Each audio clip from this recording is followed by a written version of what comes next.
Assalamualaikum warahmatullahi wabarakatuh. Kami dari kelompok 12 akan mempresentasikan cara ekspor dan impor barang dari luar negeri. Sebelum itu, saya akan memperkenalkan anggota kelompok saya. Yang pertama ada saya sendiri, Praptiko Malasawitri. Yang kedua ada Iwan Yulianto.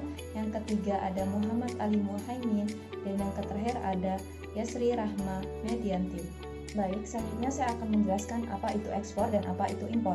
Impor pada Peraturan Pemerintah Nomor 10 Tahun 2021 merupakan kegiatan memasukkan barang ke daerah pabean. Pemasukan barang atau jasa dari luar negeri atau daerah pabean untuk diedarkan ke dalam negeri atau daerah lalu lintas bebas. Selanjutnya di sini ada Undang-Undang Republik Indonesia Nomor 7 Tahun 2014 tentang Perdagangan ekspor didefinisikan sebagai kegiatan mengeluarkan barang dari daerah pabean, sedangkan eksportir didefinisikan sebagai orang perseorangan atau lembaga atau badan usaha, baik yang berbentuk badan hukum maupun bukan badan hukum yang melakukan ekspor. Selanjutnya, 1. Cara impor barang dari luar negeri. Selanjutnya di sini saya akan menjelaskan menentukan harga dan sistem perdagangan. Hal terpenting dan yang paling utama yang harus diketahui kepada supplier atau pemasok di luar negeri adalah atas dasar apa kita membayar barang dengan harga sejumlah tersebut. Sebab dalam kegiatan impor kita sering menjumpai istilah FOB, CVR, CIF, DTP, FAS dan sebagainya yang menunjukkan kapan tanggung jawab dan kewajiban biaya oleh supplier berakhir. Selanjutnya di sini menentukan cara biaya pengiriman. Untuk mendapatkan biaya pengiriman yang tepat, setiap perusahaan pengangkutan atau disebut dengan forwarder membutuhkan data yang akurat tentang ketentuan perdagangan, bobot, dan dimensi barang yang akan dikirim. Dalam hal ini, pihak pemasok harus memberitahukan hal ini kepada mereka. Bahkan, jika kita membeli barang atas dasar ex-work, yaitu penyerahan barang dan dilaksanakan di suatu tempat milik pemasok, baik pabrik, gudang, ataupun tempat lainnya, maka kita harus memberitahukan kepada forwarder alamat barang secara jelas dan bahkan harus diinformasikan juga mudah atau sulitnya penjemputan pengembalian barang tersebut di lokasi itu. Baik, selanjutnya memilih freight forwarder. Ketika mengimpor barang dari luar negeri, kita harus memilih jasa pengiriman barang, freight forwarder, yang profesional yang dapat membantu kita dalam mengurus serta memenuhi persyaratan dokumentasi dan pengurusan kepabeanan. Freight forwarder mengenai semua kebutuhan logistik serta menegosiasikan tarif angkut, pengurusan bea cukai, asuransi, dan selanjutnya mengirim barang ke alamat kita.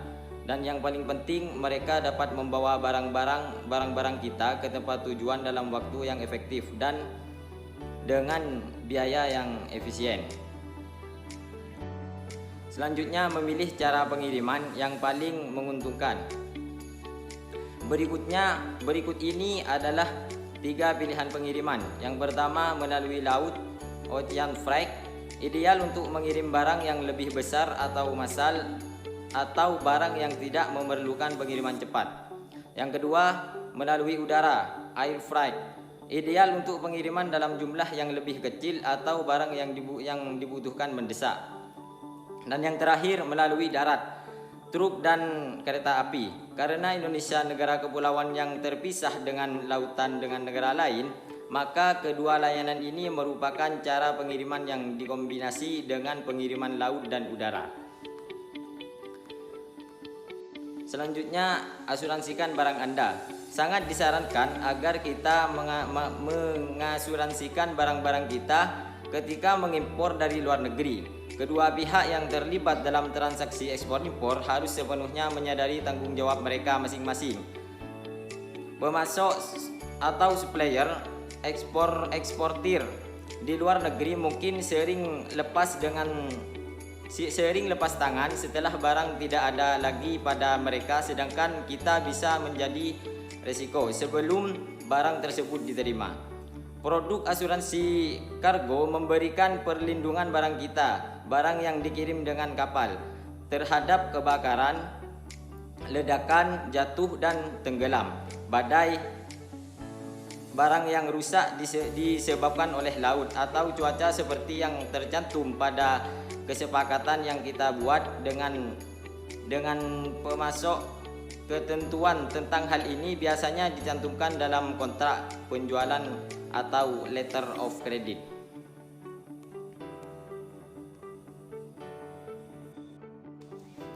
Selanjutnya, pahami peraturan kepabeanan. Sebelum mengimpor barang, kita disarankan untuk memastikan apakah ada pembatasan atau larangan impor terhadap barang yang kita impor. Pastikan juga mungkin barang-barang tersebut memerlukan perlakuan khusus atau perlu dilengkapi dokumen tertentu dari negara asal sebelum dapat masuk ke Indonesia, atau mungkin memang dilarang impor. Informasi tentang hal ini dapat kita ketahui dari pihak bea cukai atau freight forwarder yang dikenal. Selanjutnya akan diteruskan oleh teman saya. Selanjutnya yaitu menentukan cara pembayaran. Setelah mendapat konfirmasi harga dan perdagangan dari pemasok dan total biaya pengiriman, termasuk biaya masuk, pajak, dan lain-lain, untuk sampainya barang ke alamat kita, maka Anda dapat melakukan pembayaran kepada pemasok luar negeri dengan salah satu cara berikut. Yang pertama yaitu transfer ke bank, yang kedua yaitu kartu kredit, yang ketiga yaitu wesel inkasso, yang keempat yaitu letter of credit, yang kelima yaitu pembayaran kemudian, yang keenam yaitu barter. Selanjutnya yaitu mengatur pengiriman barang.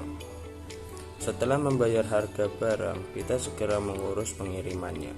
Jika kita membeli barang tidak termasuk biaya angkutan, kita perlu menghubungi freight forwarder untuk memberitahukan alamat pemasok seperti nama, nomor telepon, selain invoice, packing list, dan beberapa dokumen lain yang membuktikan pembelian barang. Kemudian forwarder menginstruksikan perwakilannya di luar negeri untuk mengatur pengiriman barang tersebut. Pada saat yang sama, Anda perlu menghubungi pemasok agar menyerahkan barang kepada perwakilan freight forwarder Anda sesuai dengan nama dan alamat yang Anda berikan. Selanjutnya yaitu melengkapi dokumen. Ada dua. Yang pertama itu adapun dokumennya sebagai berikut. Yang pertama yaitu commercial invoice, yang kedua yaitu bill of lading, yang ketiga yaitu airway bill, yang keempat bill of lading atau airway bill, packing list, dan commercial invoice. Yang kedua yaitu dokumen pendukungnya sebagai berikut. Yang pertama certificate of origin, yang kedua yaitu packing list. Selanjutnya yaitu membayar biaya masuk dan biaya lainnya. Semua barang impor yang masuk ke Indonesia harus diperiksa dan mendapat persetujuan bea cukai serta dikenakan biaya masuk, cukai, PPh pasal 22, dan pajak lainnya. Barang impor yang tidak dikenakan bea tersebut adalah barang untuk hadiah, kesejahteraan rohani, tujuan kebudayaan, amal, dan sebagai berikut. Baik, saya Yesri akan melanjutkan materi. Untuk materi selanjutnya yaitu adalah mengeluarkan barang dari kawasan pabean. Setelah menyelesaikan semua pengurusan di pabean dan barang Anda dapat keluar, sebaiknya barang tersebut segera diangkut ke alamat Anda. Untuk cara selanjutnya yaitu menerima barang dan klaim asuransi. Ketika barang telah tiba di tempat, Anda harus memeriksa dari segala kerusakan atau kemungkinan adanya barang yang hilang. Setiap kerusakan harus dicatat secara jelas dan disimpan untuk catatan Anda.